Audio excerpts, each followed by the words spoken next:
Bonjour, bienvenue sur Comment fait-on, heureux de vous retrouver pour une nouvelle recette. Aujourd'hui, nous allons réaliser ensemble un petit gazpacho aux carottes. Vous allez voir, c'est très simple à faire et c'est délicieux.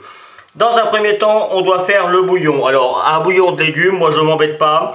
J'ai mis 60 centilitres d'eau que j'ai déjà fait chauffer dans ma bouilloire, comme ça va un petit peu plus vite. Je rajoute un cube de spécial bouillon de légumes. Alors, sur le coup, moi j'ai choisi un bio et en plus il n'est pas trop salé, donc c'est super. Et on va le laisser fondre tranquillement. Pendant ce temps-là, vous devez préparer vos carottes, ce que j'ai déjà fait, votre jus d'orange. Alors il suffit juste de presser le jus d'orange et vous gardez quelques petits zestes d'orange. Je vous explique tout ça. Pour les carottes, rien de compliqué. On les lave, on les épluche, on les lave et après il suffit juste de venir faire des petites rondelles comme ça, hein. Rien de très compliqué. Je ne vais pas faire toute la carotte, vous avez compris le principe. Et pour les zestes, on pourrait les laisser comme ça, puisque de toute façon, on va passer tout ça soit au mixeur à soupe. Moi, pour ma part, ce sera dans un blender. Mais donc, du coup, ça pourrait marcher. Mais pour que ce soit mieux, vous voyez, moi, j'aime bien venir couper mes zestes tout fin. Alors, évidemment, quand on met des zestes, que ce soit de citron ou d'orange, il faut faire en sorte que vos oranges ou vos citrons soient bio, qu'ils n'ont pas été traités, ou le moins possible, puisque c'est souvent dans la peau que l'on trouve le plus de pesticides. Donc on fait attention avec ça. Donc une fois que le petit cube est dilué, on pourra rajouter nos carottes, notre jus d'orange et puis les petits zestes. Voilà, mon bouillon est maintenant bien dilué, je vais y arriver. Je vais mettre mon jus d'orange, ça va apporter un petit peu de douceur à tout ça. Je rajoute mes rondelles de carottes. Alors pour les rondelles de carottes, on fait en sorte de les faire assez fines, hein, vous voyez, il ne faut pas que ce soit trop épais, de façon à ce que ça cuit le plus rapidement possible. Et on essaie de les faire à peu près tous de la même taille, de façon à ce que la cuisson soit homogène. Je vais rajouter, hop, mon zeste, mes petits zestes d'orange. Alors vous avez vu, hein, il y a quoi? Il y a 3-4 grammes. Hein. Et c'est facultatif sur le coup, les zestes d'orange, ça va apporter un petit peu plus de puissance. Je vais rajouter tout de suite un petit peu de poivre, pas de sel parce que comme je l'ai dit, il y en a déjà dans le bouillon. Donc une fois que j'aurai mixé, je goûterai et je verrai s'il faut que je rajoute du sel et du poivre. Mais je mets quand même un petit peu de poivre pour la cuisson. Et je rajoute également un petit peu de coriandre, la valeur d'une demi-cuillère à café de coriandre moulu. La coriandre et la carotte, ça se marie très bien. La coriandre, c'est facultatif. Pour ceux qui n'aiment pas ça, vous n'en mettez pas. Hein. C'est pas une obligation. Mais franchement, c'est quand même, meilleur. Et puis j'allais dire, la coriandre, en plus, c'est très bon pour la santé. Il y a plein de vitamines, enfin des oligo-éléments, tout ça. C'est comme bien souvent dans les produits naturels. Hein. Et la coriandre, pour ceux qui ne sauraient pas comment c'est, en fait ça ressemble un petit peu à du poivre. Le poivre, vous savez, c'est des petites baies. La coriandre, c'est la même chose, c'est des petites baies que l'on fait sécher. Et soit on les garde comme ça. Souvent, vous pouvez trouver de la coriandre avec justement les baies pour faire des infusions par exemple. Ou alors de la coriandre comme ça qui est finement moulue. Donc c'est vraiment très bon la coriandre. Mais c'est comme tout avec les herbes aromatiques ou tout ce qui est aromate, évidemment ça ne plaît pas forcément à tout le monde. Donc faites attention à... Moi je sais que là sur le coup c'est pour moi tout seul, donc c'est pas vraiment un problème. Mais si vous avez des invités, faites en sorte de savoir s'ils aiment les produits que vous mettez. C'est quand même mieux. C'est plus agréable pour celui qui va déguster, puis même pour vous c'est mieux également. Donc voilà, ça c'était la petite chose. Vous savez, j'aime bien en rajouter comme toujours. Là maintenant on est parti, alors ça fait déjà 5 minutes que ça cuit, on est parti pour 25 minutes en surveillant dès que les carottes commencent à se casser très facilement, ce sera cuit, mais il faut compter environ 25 minutes à feu doux, donc surveillez, et donc c'est parti. Je vous retrouve pour le mixage de tout ça. Au bout de 25 minutes de cuisson, mes carottes sont cuites. On va pouvoir passer au mixage. Alors comme je l'ai dit précédemment, soit vous le faites avec un mixeur à soupe, soit comme moi au blender. L'avantage du blender c'est que c'est très puissant et donc du coup on a comme un velouté un petit peu de carottes et c'est vraiment très très bon. Alors juste une dernière chose, si vous considérez que c'est un petit peu trop épais parce que le bouillon c'est trop évaporé, il vous suffit de rajouter un tout petit peu d'eau, pardon pour la voiture.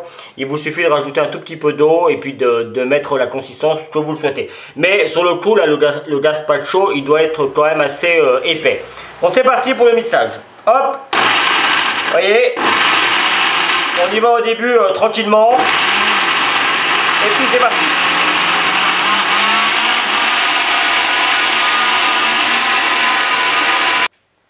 Et voici ce que cela donne. Alors si vous voulez être sûr d'avoir un gazpacho qui soit parfaitement lisse, je vais juste vous montrer ce que ça donne. Vous voyez, on a vraiment quelque chose de lisse mais aussi d'assez épais. Mais quand on l'a en bouche, c'est vraiment très très bon. Et vous voyez, on peut, si on voulait, on pourrait le détendre un petit peu avec un petit peu d'eau. Moi c'est comme ça que je l'aime. Surtout que sur le coup là, ça se mange froid. Un gazpacho en règle générale c'est froid. On appelle ça un gazpacho, mais on pourrait appeler ça aussi une soupe de carottes froides. Hein. Donc là, moi je vais le laisser refroidir. Je vais le laisser comme ça. Alors là, soit c'est pour 2 personnes si vous êtes des grands mangeurs, ça dépendra du contenu dans lequel vous allez mettre ça. Soit c'est pour 4, alors c'est pour ça que je vais mettre entre 2 et 4 personnes, ça sera plus simple. Donc moi, je finirai ça demain. Personnellement, je fais ma recette, là il est 19h presque 30. Donc pour moi, c'est trop tard pour ce soir.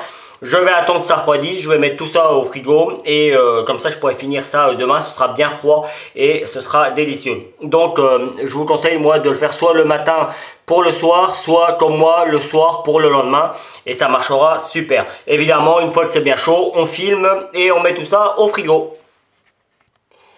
La nuit a passé, elle a été bonne pour ma part, je vous remercie. Donc c'est bien froid, comme vous pouvez le voir, moi j'ai pas fait de chichi, j'ai mis ça dans un bol transparent pour que vous puissiez le voir, mais on pourrait mettre ça dans des petites verrines, hein, ça marchera aussi. Alors pareil pour le fromage, là étant donné que je mets ça dans un bol, je vais faire une quenelle assez grande, mais si vous mettiez ça dans une petite verrine, il vous suffirait de prendre des petites cuillères et faire le même principe. Alors une quenelle, vous voyez, c'est pas compliqué à faire, il suffit juste de venir, vous voyez. Alors ça s'appelle comme ça, hein. Il n'y a pas d'histoire ou quoi que ce soit, ça s'appelle une quenelle, c'est comme ça.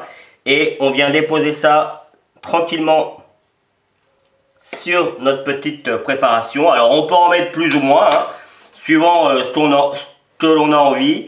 Moi je vais peut-être remettre un petit peu de poivre, pas de sel parce qu'en général les fromages, même si là sur le coup il est nature, ils sont toujours plus ou moins salés. Et je reste le plus nature possible. Je rajoute, vous pouvez le voir juste à côté, j'ai haché un petit peu de persil. Alors du persil plat ou du persil frisé, suivant ce que vous avez envie. Je vais venir mettre une petite feuille, enfin une fleur plutôt, de bourrache. Vous le savez, j'aime bien. Alors, il n'y a plus que ça en ce moment dans le jardin. Je vais bientôt avoir des capucines normalement, mais pour l'instant j'ai que ça, donc du coup je mets que ça. Je vais peut-être essayer quand même d'aller trouver une petite fleur jaune pour donner un petit peu de peps à mon bol. Mais voilà ce que ça pourrait donner. Alors évidemment on peut mettre plus ou moins de persil, hein, suivant ce que l'on a envie. on pourrait mettre autre chose, pourquoi pas des graines de coriandre ou de la feuille de coriandre, ça marcherait aussi, mais on en a déjà mis, donc attention à ne pas en mettre de trop. Et puis voilà, après c'est juste une question de goût. Donc je vais quand même trouver une petite feuille, une petite fleur jaune, même si je la mange pas sur le coup, ce sera pas mal pour la présentation. Et on se retrouve pour la fin de la vidéo. Et voici le résultat final. Alors j'ai trouvé une petite fleur jaune, en fait c'est juste les graines d'une plante aromatique avec, alors je sais plus le nom, mais ça goûte de cumin. C'est très très bon et quand ça graine ça fait des petites fleurs jaunes comme ça, c'est très beau et en plus ça sent très bon. Donc sur le coup ça je pourrais le manger, alors pas comme ça, il faudrait que je le fasse chauffer. Là je vais l'enlever, hein, c'est juste pour la déco. Ce qui n'est pas le cas des fleurs de bourrache, hein. Les fleurs de bourrache, je le répète, ça se mange comme ça, c'est vraiment très bon. Ça a un petit goût de concombre, c'est vraiment très bon. Donc n'hésitez pas à en mettre dans votre jardin. En plus ça attire les abeilles et tous les pollinisateurs. Donc c'est cool quand on a un jardin. Attention toutefois avec la bourrache, c'est une plante normalement annuelle, mais ça se dissémine, enfin quand ça fait des petites graines, ça va un petit peu partout et en général, une fois qu'on en a dans son jardin, on en a tout le temps, il n'y a plus besoin d'en replanter parce que ça en fait un petit peu partout, mais il suffit d'enlever le plus gros et puis vous gardez ce que vous avez besoin et puis comme ça vous en avez tout le temps. Voilà, j'ai tout dit, j'espère que cette nouvelle recette vous plaira. Moi j'ai pris comme toujours beaucoup de plaisir à la réaliser. Vous avez certainement dû voir apparaître tous mes liens, je vous ne l'explique plus. N'hésitez pas à aller y faire un petit tour, hein, que ce soit sur Facebook, sur Instagram, Twitter. J'ai fait un nouveau compte, donc n'hésitez pas à aller vous y inscrire également. Et puis si vous continuez un petit peu plus longtemps, vous allez avoir le lien qui va vous permettre de vous abonner à ma chaîne YouTube. Désolé pour la moto si vous l'avez entendu. Donc ma chaîne YouTube, n'hésitez pas à cliquer sur la petite cloche pour recevoir les notifications. En général je mets des vidéos le lundi matin et le jeudi matin. Alors c'est vraiment le matin, hein. En règle générale c'est entre 9 et 11 heures, mais il n'y a pas d'heure vraiment, c'est vraiment le matin. Et il m'arrive assez souvent de mettre des vidéos en dehors de ces jours-là, mais le lundi et le jeudi c'est officiel, il y aura toujours des vidéos ces jours-là, tant que ça change pas évidemment, mais pour l'instant ça reste comme ça. Donc voilà, n'hésitez pas donc à vous abonner. La petite cloche, je reviens sur ça, ça vous permet de recevoir, quand vous cliquez dessus, ça vous permet de recevoir les notifications sur votre téléphone pour avoir tout de suite les vidéos que je mets pour pas en louper. Si vous avez vraiment envie de me suivre et de voir tout ce que je fais, s'il y a des vidéos qui vous plaisent pas, eh bien vous faites un petit balancement sur votre téléphone et puis les vidéos vont s'en aller. Si vous avez envie de la regarder parce que c'est quelque chose qui vous parle et qui vous plaît, eh ben vous cliquez dessus et vous la regardez. Il n'y a vraiment pas d'obligation et c'est assez simple pour regarder ou pas regarder. Donc je vous invite à cliquer sur la petite cloche. Et puis évidemment, pour finir, le site internet, mon site internet www.commentfaiton.com, où vous retrouverez une grande partie de mes recettes, dont celle-ci. Voilà, je vous invite également à aller y faire un petit tour parce que sur le coup, non seulement vous avez les vidéos, mais en plus je mets la façon de faire par écrit. Donc si vous avez envie de télécharger ou d'imprimer tout ça, n'hésitez pas là encore. Voilà, cette fois-ci j'ai tout dit. Merci pour votre fidélité. Merci et bienvenue à tous ceux qui vont voir cette vidéo pour la première fois et qui vont s'abonner. Donc bienvenue à eux en espérant qu'ils vont rester sur cette chaîne le plus longtemps possible. Et à bientôt sur Comment fait-on. Salut! Vous pouvez vous abonner maintenant à ma chaîne YouTube, c'est ici. N'oubliez pas la petite cloche pour les notifications. Vous avez également le lien qui va vous amener sur mon site www.commentfaiton.com où vous retrouverez l'ensemble de mes recettes. Et je vous donne deux autres recettes ici qui vous seront très utiles. À bientôt sur Comment fait-on.